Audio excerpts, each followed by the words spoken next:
Good evening to everyone. Today we are going about explain create a stickman animation using macro media flash. I am Sivakumar from Mechanical Department, third year, Sedu Institute of Technology. The subject name was Animation Technology. Okay, let's start. First, ஃப்ளாஷ்ன்ற ஒரு software வந்து இந்த animation create பண்ணுறதுக்காண்டியே கொண்டு வரப்பட்ட ஒரு software. இது வந்து 1996ல இருந்து 2021 வரைக்கும் நிறைய வெர்ஷன்ஸ் இருக்கு.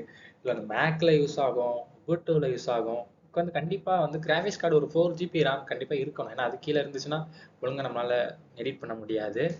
ஸோ அதனால 4 GB ரேமுக்கு மேலே இருக்கிற மாதிரி கிராஃபிக்ஸ் கார்டு பார்த்துக்கணும். நெக்ஸ்ட் வந்து ஃப்ளாஷ் இந்த சாஃப்ட்வேர் இன்ஸ்டால் பண்ணதுக்கப்புறம் ஓப்பன் பண்ணோடனே ஃப்ரண்ட் பேஜ் இப்படி தான் வரும். இப்படி வந்ததுக்கப்புறம் நம்ம ஃபைலை தொட்டு நியூ ப்ராஜெக்ட் தொடரணும். நியூ ப்ராஜெக்ட்ல உள்ள வந்ததுக்கப்புறம் 2 ரெக்டாங்கிளை ஃபஸ்ட் நம்ம கிரியேட் பண்ணுறது வந்து ஒரு ஸ்டேஜ் மாதிரி ஆக்ட் ஆகும்.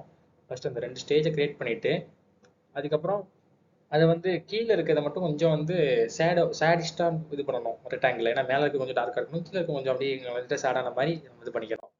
பண்ணதுக்கப்புறம் அதுக்கு கீழே இன்னொரு ரெக்டாங்கிள் நீளமா வரையணும். அதாவது ஒரு பேஸ் மாதிரி இதை வந்து வரையணும். இதை வரைஞ்சனால ஒரு ஸ்டேஜ் மாதிரி நின்றுடும். நெக்ஸ்ட் வந்து இதோட லைன்ல ஸ்டார்டிங் பிளேஸ் இருக்குல்ல, அந்த ஸ்டார்டிங் பிளேஸ்ல வந்து ஸ்டார்ட்ன்ற ஆப்ஷனை நம்ம ரெண்டு லைன் வச்சு நடுவில் ஒரு பேப்பரா ஒரு இது மாதிரி வச்சு நம்ம வரைஞ்சுக்கணும்.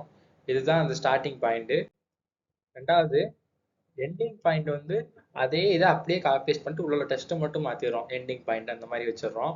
இது வச்சதுக்கப்புறம் நெக்ஸ்ட் ஸ்லைடில் லேயர். இது வந்து லேயர் எதுக்கு நம்ம ஆட் பண்ணுறோம்னா ஸ்டிக்மேன் எந்த டைமிங்லேருந்து எந்த டைமிங்குள்ளே மூவ் ஆகுறோம் அப்படின்றது நம்மளுக்கு தெரியணும்ல. அதனால நம்ம வந்து லேயர் பை லேயராக இந்த ஸ்டிக்மேனை யூஸ் பண்ணுறது. ஸ்டிக்மேனை வந்து நம்ம ஆனியன் டூல் மாதிரி யூஸ் பண்ணுவோம். ஆனியன் ஸ்கின் வச்சு நம்ம இது பண்ணுறோம், சூஸ் பண்ணுறோம்.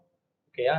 இப்போ நம்ம ஆனியன் ஸ்க்ரீன் மாதிரி வச்சு சூஸ் பண்ணனால இப்போ நம்ம ட்ரா பண்ண ஆரம்பிப்போம். எந்த லேயரில் வச்சு ட்ரா பண்ணணுமோ அந்த லேயரில் வச்சு ட்ரா பண்ணுறோம். ஸோ இப்போ நம்ம வந்து இதோட ஃப்ரேம் ரேட் வந்து 175 ஃப்ரேமில் ப்ரெஸ்ஸிங் F5 யூஸ் பண்ணி லேயர் 1 ஃபஸ்ட்டு கிரியேட் பண்ணுறோம்.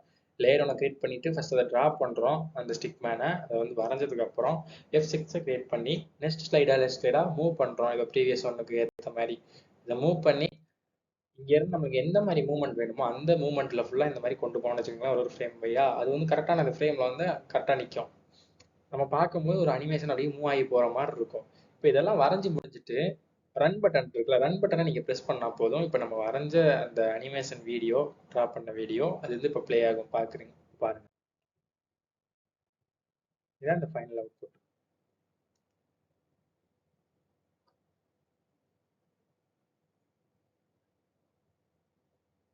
பார்த்தீங்களா, அந்த லேயர் பை லேயராட்டு அது ஒரு ஃப்ரேமுக்கு ரேட்டுக்கும் நம்ம எவ்வளோ மூவ் ஆகும் நம்ம ஃபஸ்ட் செலக்ட் பண்ணோம் இல்லையா, அந்த லேயர் பை லேயராட்டு இது வந்து மூவ் ஆகும். இதை வந்து நம்ம எக்ஸ்போர்ட் பண்ணி நம்ம அதுக்கப்புறம் ப்ளே பண்ணி பார்த்தோம்னா இன்னும் கொஞ்சம் அழகாகவே இருக்கும் ஸ்டிக் மேனோட வீடியோ. Okay guys, thank you.